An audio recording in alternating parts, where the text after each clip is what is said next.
ரீசெண்டாக Korean serial ஒன்றுத்துலேருந்து ஒரு scene பார்த்தேன்.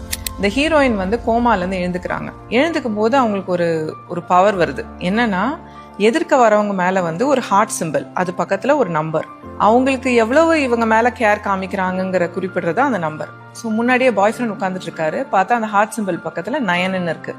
இவங்களுக்கு ஒரே சந்தோஷமாயிடுச்சு. அப்பா, என் பாய் ஃப்ரெண்ட் எவ்வளோ லவ் பண்ணுறான்னு 9 out of 10 இருக்கு அப்படின்னு. கொஞ்ச நேரம் கழிச்சு வந்து ஹை ஸ்கூல்ல வந்து ஒன் சைடடா வந்து இவங்களை லவ் பண்ண ஒரு பையன் வந்து வரான். புக்கெல்லாம் எடுத்துட்டு வரும்போது பார்த்தா 90 இருக்கு அந்த ஹார்ட் சிம்பிள் பக்கத்துல. அப்பதான் இவங்களுக்கு தெரியுது it's out of 100 the mark, not out of 10ன்னு. 2 பேருக்குள்ள சண்டை வந்துடுது, ஸ்கூல் ஃப்ரெண்டுக்கும் இந்த பாய் ஃப்ரெண்டுக்கும். அது என்னடா சத்தம்னு சொல்லிட்டு டாக்டர் உள்ள வராரு. டாக்டர் தலை மேல ஒரு ஹார்ட் போட்டு 30 இருக்கு. இவங்களுக்கு ரொம்ப டிசப்பாயிண்ட் ஆயிடுது. டாக்டர் கூட 30 இருக்கு, தன்னோட பாய் ஃப்ரெண்ட் வந்து வெறும் 9 தான் நம்பர் இருக்கு அப்படின்னு. இந்த மாதிரி ஒரு டூல் நம்ம எல்லாருக்கும் இருந்தால் நல்லா இருக்கும்னு நினைக்கிறீங்களா இல்லையா?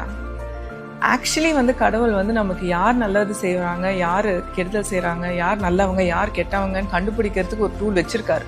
அந்த டூல் பேரு தான் கஷ்டகாலம்.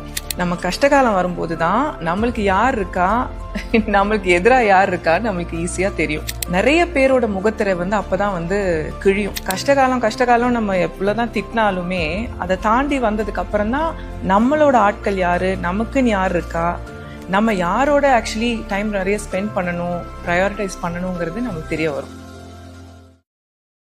Download ShareChat.